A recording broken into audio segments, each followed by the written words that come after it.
Alright everyone, welcome back. I'm Winter, and welcome to another episode of Winter Starcast.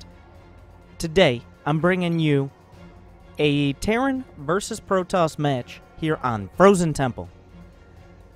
Between two top-tier North American players.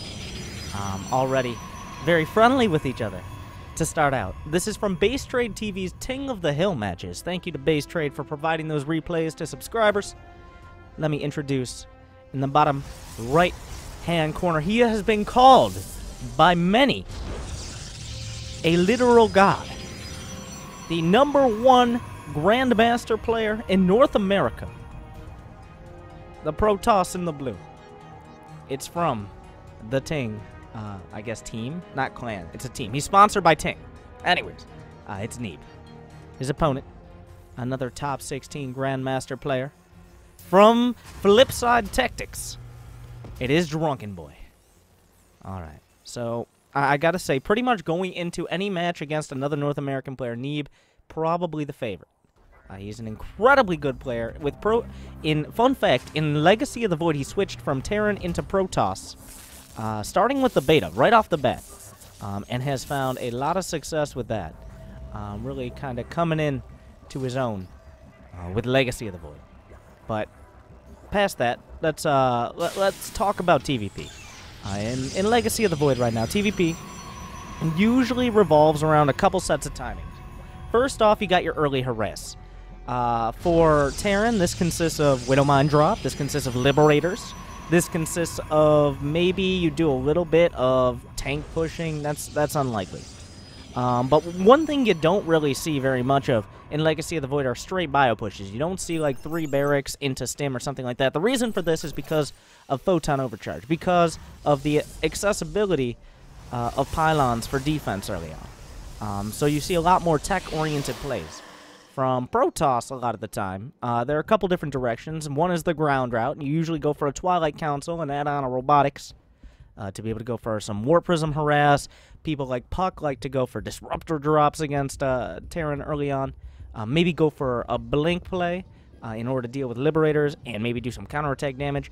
Or you can open up with Stargate, maybe add on an Oracle for early harass, and then include Phoenixes to deal with Liberators and Widowmine drops, and maybe even for tanks and stuff like that.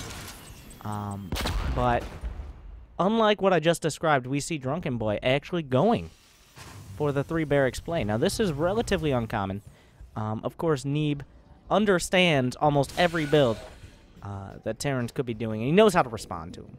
So, Drunken Boy might be trying something a little bit out of the box here in order to catch Neeb off guard. Neeb is opting for that robotics right off the bat. We'll have to see, does he open up with an Observer or immediately into a Warp Prism? I would not be surprised to see a very early Warp Prism. Notice he's adding on additional Adepts past that first one, and oh, the Reaper's going to get in and see the additional gateways as well.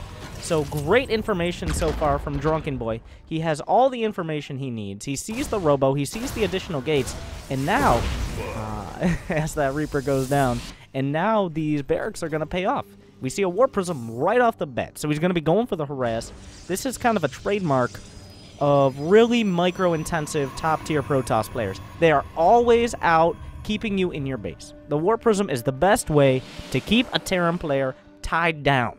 You lock them down. If there's a Warp Prism ready to warp in 3, 5, 8, 10 Adepts or charge lots or whatever, you have to commit some of your units back at home. And now we're going to see Drunken Boy, who's going for this heavy bio play. He's not going to be moving out until he has more than enough to deal with this Warp Prism. Now, the factory's on the way. He's going to be working his way up towards the Starport tech. Now, until he gets Starport, it's very likely he's going to sit at home. He's going to defend this Warp Prism. And now, Neeb actually not clearing out that Watchtower. I think he sees it now. I think he's going to go clear the Watchtower of that SCV. That's very important. But this has been scouted. Drunken Boy has all the information. So we're going to see Neeb try to do as much damage as he can and get as much space as he can. Probably adding on a 3rd base very soon. Because this Warp Prism has bought him the time that he needs in order to successfully and safely get another base. We see the Adept shading forward. And the bunker is not yet completed. He can target down that SCV. It will go down almost instantaneously. There's a lot of Marines on the high ground to deal with this. And Marines do outrange Adepts. Not by that much. But they do. And 3 workers have gone down so far. The bunker will finally complete, but Neeb getting a little bit of damage done. We see the Observer going off. I guess he's just looking for medevac drop, stuff like that. Neeb going out for this third base. But Drunken Boy's SCV already in position. Greatly done. Was an Observer actually taken out here? I don't believe there was an Observer right on top of him there. I'm not sure. I don't. Well, looks like Neeb actually will pick up that third, but he's bought himself some space. He probably was a bit surprised at how many Marines were out there. And expected to do a little bit more damage. Oh, a big mistake on a Neeb, losing that Warp Prism, and that frees Drunken Boy to do a push immediately with these first 2 medevacs. This is the most important timing for Drunken Boy. If he can exploit these 2 medevacs, he can start to harass Neeb. He can put some pressure on. And as soon as he kills the Warp Prism as well, you see, bam, 3rd Command Center right there. He knows he's got a little bit of leeway now. That Warp Prism, all the things it was doing for Neeb, it's now gone. And Neeb has actually an incredibly small army at home. Looking at the army supply, 35 to 24. But some of that is in the mail right now. We got an Immortal on the way. He's warping a couple more Stalkers. But he doesn't have the Glaives for the Adepts. He doesn't have Blink. He does, I believe... Is he actually going for armor first? So Neeb going for the armor first. This is something you don't see that often out of Protoss. But Neeb opting just for that really bulky, forceful army. And with the armor upgrades, that means his units can take a lot more punishment. So I think he's expecting to be outmaneuvering and eventually just overwhelming his opponent, as opposed to going for some decisive attack with a weapon timing or something like that. Honestly, I'm trying to read into it, but we don't see +1 armor that often, so I'm not exactly sure the thinking behind it, especially since he's going for so many Stalkers. But it's interesting to see. I'm not going to pretend like I know exactly why, because I don't actually see that often. But it obviously has worked out for Neeb thus far, one of the, if not the rank 1 Grandmaster on North America. So we see the Observer's actually in beautiful position as well. Drunken Boy trying to get some damage done. When will he transition into Liberators is another question. Will he transition into Liberators soon? Start to get 4, 6, 8 Liberators. Oh, there's an Observer being taken out. Smartly done. Blink is not done. He cannot catch these medevacs yet. The supplies nearly even. We see this small... Well, he actually has a few Marines left. The Photon Overcharge is used. I'm not sure about this drop in the main. Immediately targeting down the medevac. Great targeting by Neeb. And it looks like right now both sides of this 2-pronged attack will immediately get shut down. And Neeb finds himself at a pretty solid supply lead after taking that out. Now we see the Liberator production has begun.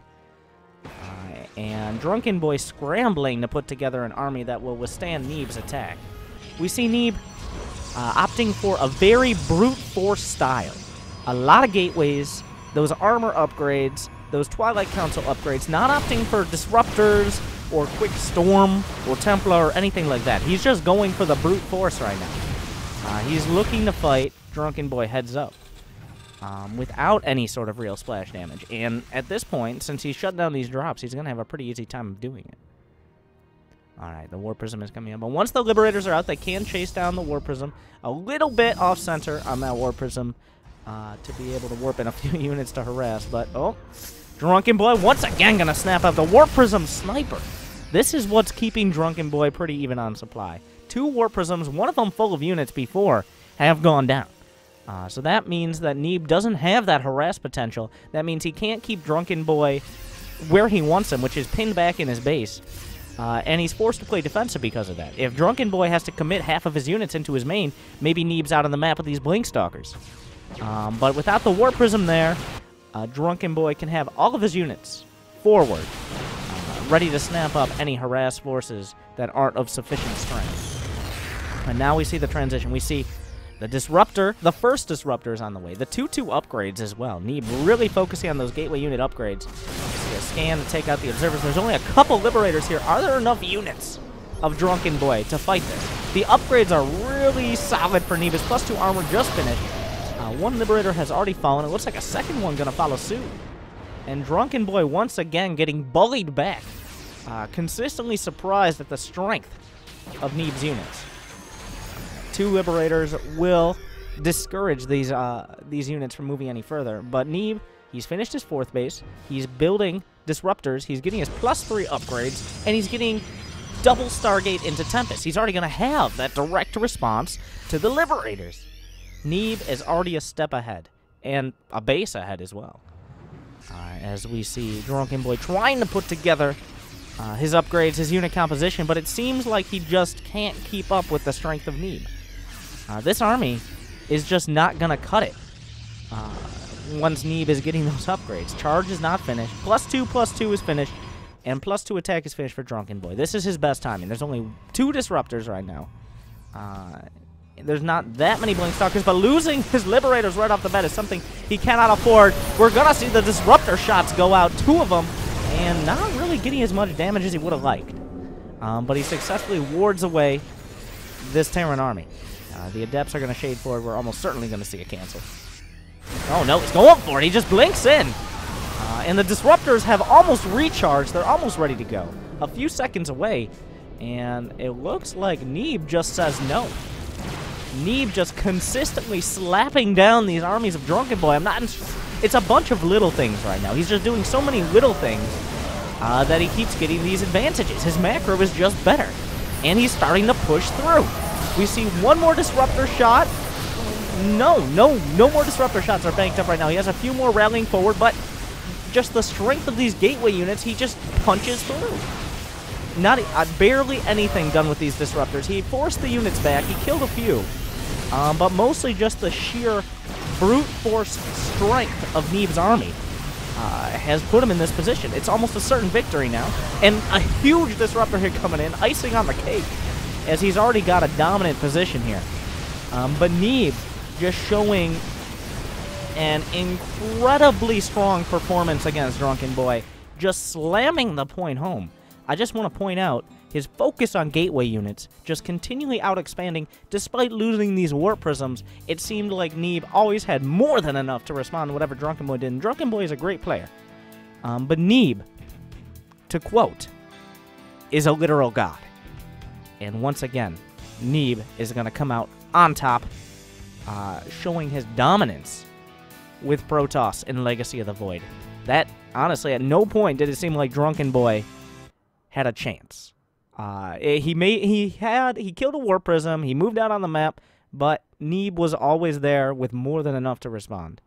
And that was beautifully done. It did seem like 2 different levels of play there. And that is why Neeb is so good right now. And congratulations to him for winning this match. Thank you guys for watching. Make sure to like, subscribe, do all the other YouTube stuff. Check out the stream. Good luck, have fun, and happy StarCrafting.